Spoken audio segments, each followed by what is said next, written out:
Hello there, and welcome to a series of virtual visits that I'll be making to British-based consignors who have got horses for sale at the upcoming Goffs and Arqana Breeze Up sale. Finally, the date has been confirmed as July the 1st, with the horses breezing on June the 28th, and it's going to be back at Doncaster after other plans of taking it across to Ireland have been altered now. Of course, with all the uncertainty of no racing, it's been a difficult time, not just for anybody involved in the racing industry, but for those involved in the sales industry as well. Particularly the sales companies have bent over backwards to try and make things work for the consignors and potential buyers out there.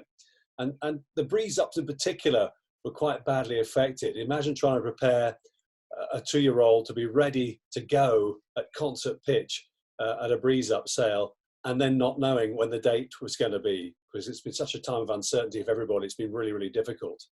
And of course, the sales are the backbone of the British horse racing industry. Without racing, you can't have the sales. Likewise, without the sales, you can't really have the racing either. But it's great now that we've got things more or less getting back on track now.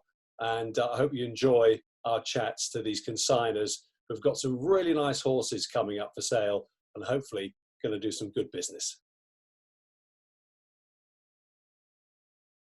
So let's have a chat now to Roger Marley, a man who's been heavily involved in selling breeze up horses over the years, from his base up in Yorkshire at Church Farm Stables with his business partner John Cullinan of Horse Park Stud in Ireland. Roger, hello, and how are you? Well, very well, thank you, mate. How are you doing? Yeah, we're okay. It's good that we've got racing back again, Roger, I guess, because that means at least we can get the sales season moving as well. It's great, yeah. It's a little bit strange behind closed doors, but I've just watched the first 2-year-old race of the English season, and that went without any bother. So always onwards and upwards. And the six races at tomorrow, 6 2-year-old races tomorrow, I think, at Newmarket. Do you feel as though the BHA has handled the return reasonably well, generally? I do. I don't know what else they could have done. To be fair, I think we had to have the lockdown. Every other sport had it. I don't think we could have kept going behind closed doors at all. I think we needed it, and I think they've got it back as smoothly as hoped for, and it was possibly capable of being. It's all backing up because we're trying to squeeze a quart into a pint pot effectively here. You just can't help that, can you? No, it's going to be very tight. The whole sales, the Ascot sale, which is obviously amalgamated with the Craven, the Goffs UK sale, which is being held at the same time as the Arqana sale, and then the Guineas very tight on the back of that. It's going to be within 2 weeks of each other. It's going to be very, very tight. But let's just hope we get them all to go ahead smoothly. Yeah, well, we keep our fingers crossed for you, really do. Have you found, though, Roger, you've had to keep staff on, well, obviously, I guess you have to keep staff on a bit longer, and how have you managed to deal with the horses ticking over? Absolutely, we've had to keep, normally the girls would be on holiday, the staff, and I've said to them the other day, you'll have to start taking your holidays after the breeze up sales. So there's only one girl who've had to go on furlough because she's got 2 young children and there's no one to look after them. The rest of them we've kept on, and I've had more staff than ever because I have an 18-year-old daughter, Hannah, and a 15-year-old daughter, Tilly, who Hannah was doing her IB and hopefully going to science lessons. She's completely finished sixth form, and Tilly is still doing work online as we speak. So they've been managing to write. So Hannah's full-time in the yard, and Tilly's whenever she can get out of her lessons. So I've been made redundant out of the saddle. Okay, share and share alike. Can I ask? But as for the horses, I threw some of the horses out for a month. The fillies, it did them great because obviously we all know had such a dry, warm time. They absolutely thrived. They needed it because they wouldn't have kept it. One, they weren't ready. If the sales were in the original dates, they wouldn't have been ready. They were too backward. And two, the sun and the spring grass in them has turned them inside out. So that's been a positive, isn't it, in many respects? Absolutely, absolutely. They're different fillies now to what they were in March. I must admit, we'll be looking at them soon, Roger, and I must admit my first impression was how well they all looked and how well they'd obviously been doing. They're just gleaming with good health, all of your 6 entries with the Goffs and Arqana breeze ups. Yeah, well, listen, I think if they don't look well this year, you're doing something wrong. The warmth, the sunshine we've had, and they're eating out of house and home because they've been doing very little. The Colts, the ones that have kept going have only been ticking over. So they've been eating, you know, loads and loads of food and having an easy time, fresh every day, and they're just in a great place. Their minds are just, but now they're ready. They're ready to go. And some of them would have been ready and would have run and hopefully would have won by now with a view to going to Ascot. Normally we have some precocious ones, and there are some here. But I'm hopeful that even though some of them aren't very big, the future isn't behind them, because I think there's a bit of quality here. And Roger, how important is it to get the sales season underway? Because obviously it's a cyclical thing. You know, you've got to be selling to be buying in the future, the yearling sales down the line and stuff. What were your views about that as you're sitting there waiting for things to happen? Absolutely. Listen, the sales need to go ahead, and hopefully will go ahead without any hiccups. And it's going to be such tight, so tight with we're going to not long have sold the breezes, and we'll be going and buying again with the earlings. We probably want to be paid by the sales companies before we're having to spend again. and then you've got the national hunt sale, the store sales in between as well. Yeah. Yeah. Well, I think they're possibly going to have to move the yearling sales back. I would have thought a little bit. Put them back 2 or 3 weeks, something like that, towards the end of the year. I don't really think there's an issue with doing that. They could possibly keep the same order as they are and just push them all back a little bit. Yeah. Yeah. Roger, tell me, how did you get involved with dealing with preparing horses for the sales, and how did you meet up with John originally? Well, when I finished race riding, which is a long time ago now, I was riding out for Mark Dwyer a little bit, who was very close to us as well, and he was here. He started up in breezes then well before me, and I was helping him with them at home, and I rode a few in them for him in the breeze ups. That was before timings were so important and weights were so important, and you know, fat boys like me could ride them and nobody really cared. And I sort of got into it then, and I bought a small holding with a few stables and started doing a bit of pre-training and sort of fell into it that way. I'd say I fell into it more than it was intentional to start with. Yeah. And sort of the first year that I think we first thought about doing it properly, it was the first crop of Invincible Spirits when he was, I think it was 2004. And we bought 4 horses that year, and we bought an Invincible Spirit in the old Doncaster sale ground. Mm-hmm. And we sold him back in Doncaster a few months later for good profit. Jill Lyons bought him, and he won a Nace on Navan Maiden first time out, and then went to the Coventry. He was a Group 3 horse, and so he was called 60 Tribes, and that got us going. And then really I met John through Mark Dwyer again. I didn't know John at all, and just got drinking as we do, and went out for an Indian in Newmarket and chatting with him, and sort of one thing went from another there, and I think we bought our first horses together a couple of years after 2006, 2007. We bought a Shamadal filly in Fairy House, and I think we bought, if that was the same year of Kodiak's first 2-year-olds as well, we bought a Kodiak in Doncaster, and the Kodiak did quite well. He ended up being called Elival, and we sold him to David Manan, and he won 500,000 in prize money. And he was we didn't get that well paid for him, but he was one of our first better buys, you know. And it sort of built up from there, and so we probably bought 3 or 4 that year, and then maybe bought 7 or 8 the following year. And we were selling in single names, and we were selling as either Church Farm or Horse Park. We weren't selling. We only joined up as to make it easy for everyone about 5 years ago, maybe. Mm-hmm. And how much time do they spend at John's place before they get to yours, Roger, before the sale? They all go direct from the sales to John's, whichever sales there, even if they're bought in Doncaster, which is now down the road from me, they all go to John's from France, Germany, wherever. And the first load would come over to me the second week in January, and the second load would come over the last week in January. Mm-hmm. And they will have been broken at John's.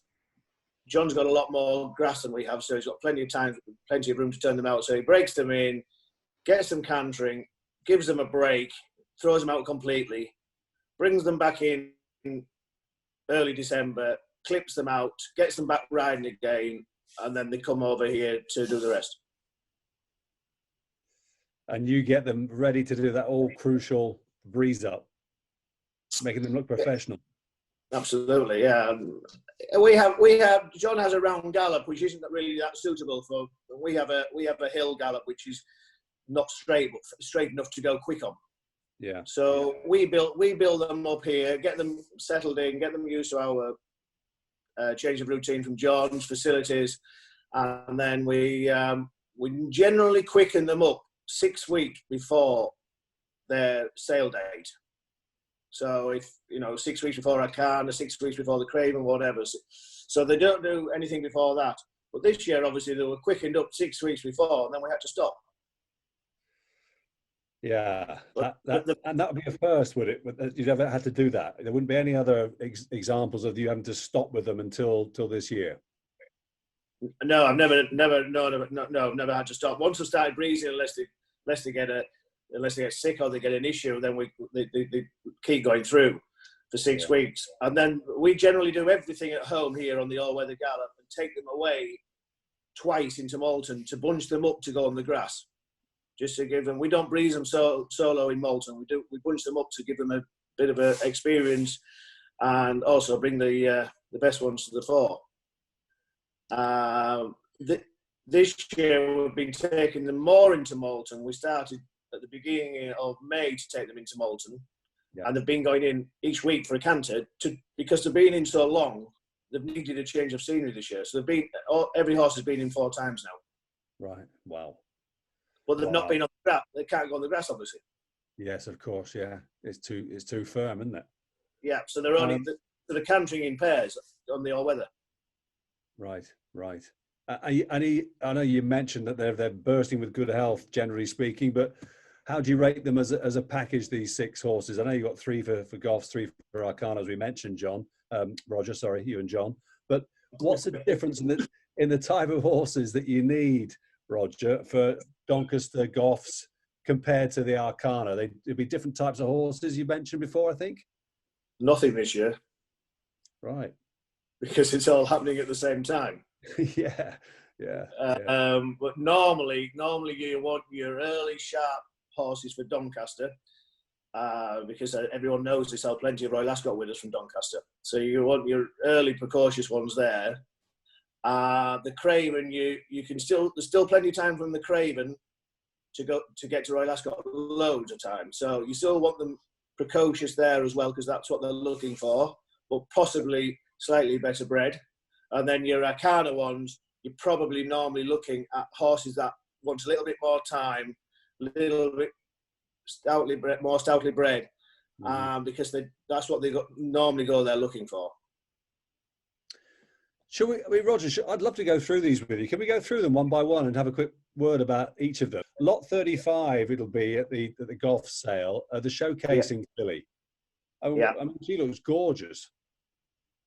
She is very well put together. She's not a big filly, but she's very strong. And she's a lovely, lovely mover. John bought her as a foal, and she didn't go to a yearling sale. And I've had her the rest of them since January, and I think she's very, very smart. She would have been spot on, you would have thought, for maiden and potentially a Queen Mary filly. But obviously not big, she's so strong, the future is still ahead of her. Yeah, yeah. Very, very, very straightforward. Very straightforward. She looks extremely athletic. Yeah, she's an action to die for. A walk and a canter stride, a gallop stride, everything. She just really covers the ground, you know. I would have high hopes for her. Should we look at your Colt, lot 117? We've got the Acclamation Colt out of MYTURN. Now, the first thing I noticed about him, Roger, was he was a fantastic walker. Yes, and yet he can walk moderately, but he can walk as well as you see on the video. Isn't that? I'm just looking at the video the same as you are, and he's absolutely showing there brilliantly. But it's just, I don't know, but he's a really, really bonny little horse. Again, he's not very big, but he's very, very well put together. And I'm just not that sure is the real deal. I think he's more handicapper type than he is a real good horse. Mm-hmm. But he's in normal years he'd be a very easy horse to sell in normal years. But I just don't know how it's going to be this year. All right, well, shall we move on to the lovely Dandy Man then? Lot number 144. Yeah. What's he like? Rouge Noir. Yeah, that's it. Yeah, he is absolutely gorgeous.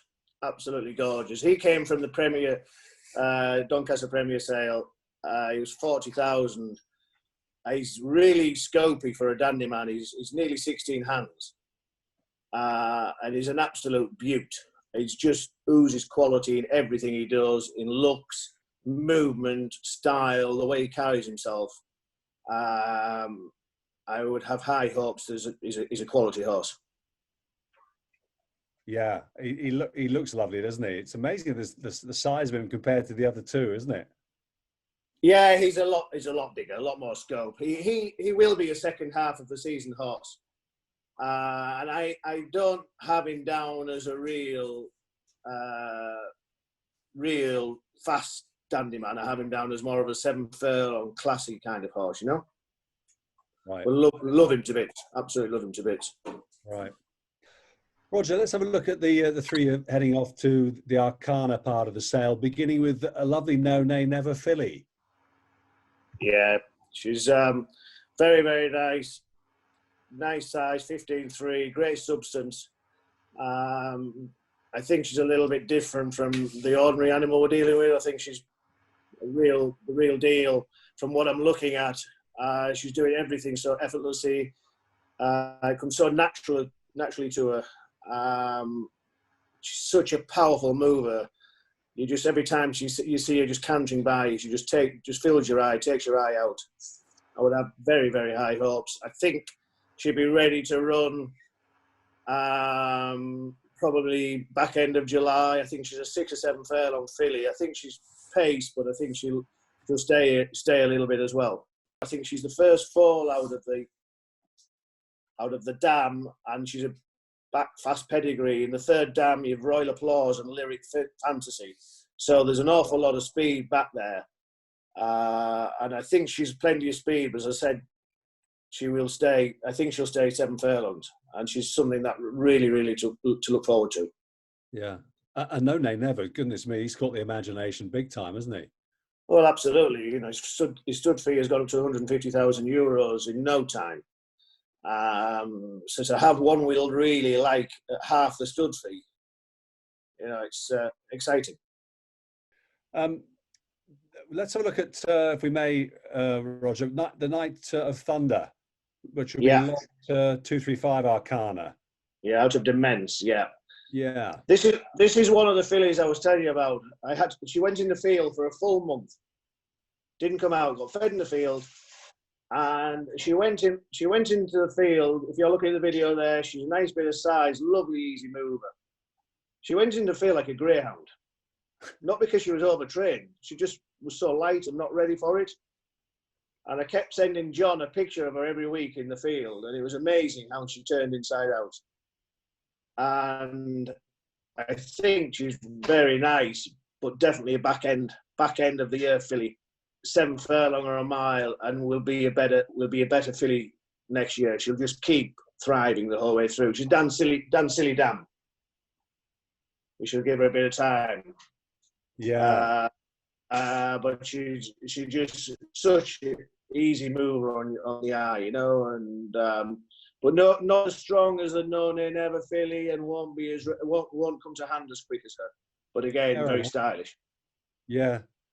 A Night of Thunder, what a great start he made last year, didn't he? Staggering. Yeah, we bought her in Fairy House, 46,000 euros, I think, and it was just her movement that really kept her on the list, because she was a light filly then, and every day after that, Night of Thunder was knocking in the winners, and we were delighted to have one on the team. We wouldn't have been able to buy one come October. Yeah, his strike rate was incredible.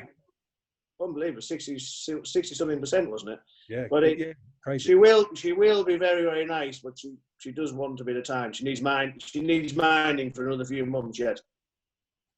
Fascinating. Okay, and finally, a Big Blue Kitten filly for Arqana as well. Big Blue Kitten's first 2-year-olds this year. She was bought cheaply in America. A syndicate owned her.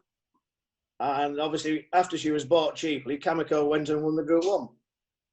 So she got a massive update. I mean, I like Kitten's Joy. I thought he was a lovely racehorse. And this fella, Big Blue Kitten, was a lovely racehorse too, wasn't he? Outstanding turf performer in the States. How big is she, Roger? I can't tell how big she is. She's not very big. She's not very big.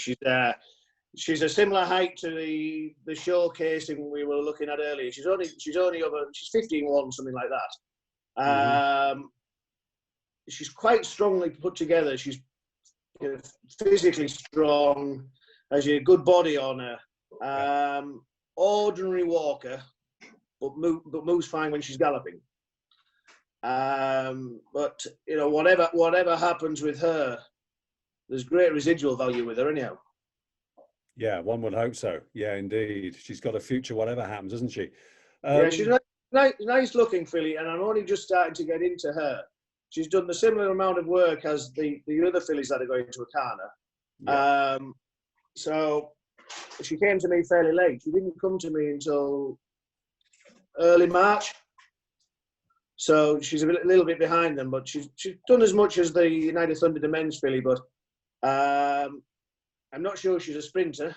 I think even though she's not very big, I think she'll want a mile. Okay.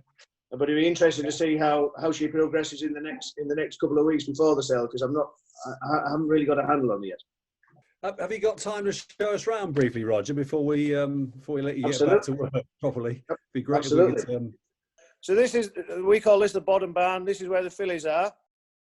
So I'm just walking down the steps down into it. So in the first stable, here you go.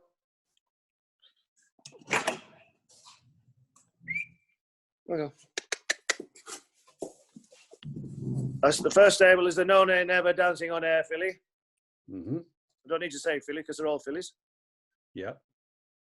Great attitude, very relaxed. They're all very relaxed in these barns. Say hello. Lovely temperament. Very chill. So next to her is a Kingman filly. That's going to the Craven. That's a Night of Thunder filly that is going to the Craven. That's the Night of Thunder filly out of Demesne, which is going to Arqana. That's the one with the big white sock at the back. Well, I'll take your word for it, but I will show you. Yes. So that's her in a stable. Some of them have got the light sheets at the moment. Some of them won't get them on until tea time. As you can probably see if I stand back, she's a decent sized filly. You can see that she still needs to strengthen up a little bit. They all seem incredibly laid back, Roger. Yeah, it's a very chilled out barn. This a very chilled out barn. We don't need to see that one. That, just swapping sides, is the showcasing filly out of Banana Split. That is going to Doncaster.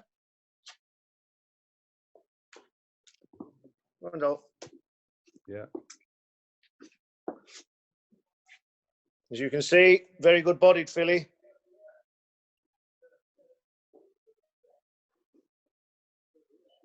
Nice. Has she saying hello? Yeah.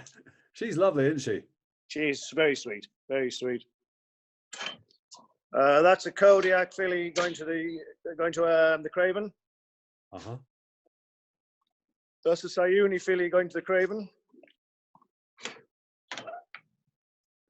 And this is the Big Blue Kitten going to Arqana.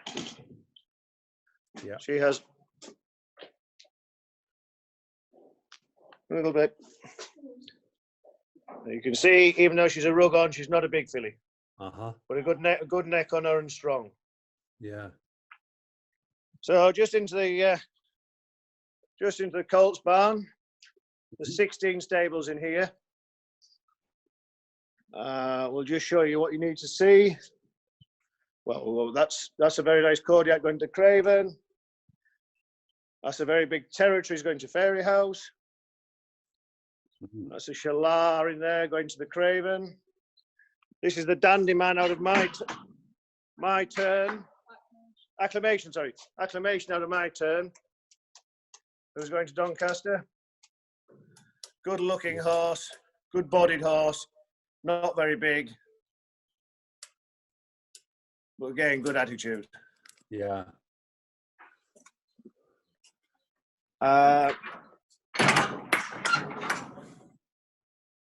It's Roger. It's great to see them looking so absolutely laid back and chilled. All of them are half asleep, aren't they? It's lovely to see. Yeah, apart from I've just frightened him. Oh. We've just frightened him, and it's not. That's a Dandy Man. That is going to Craven. That's a Frankel that's might be going to Japan. A Qatar horse. Oh, right. I don't know if that's initially where he was going. Whether they're going to send him there. That's the Dandy Man Rouge Noir. Happy as Larry. That's the real quality horse that's going to Doncaster. Mm-hmm. Very chilled. You like him? Sorry? You like him? Yeah, I just listen. I don't know.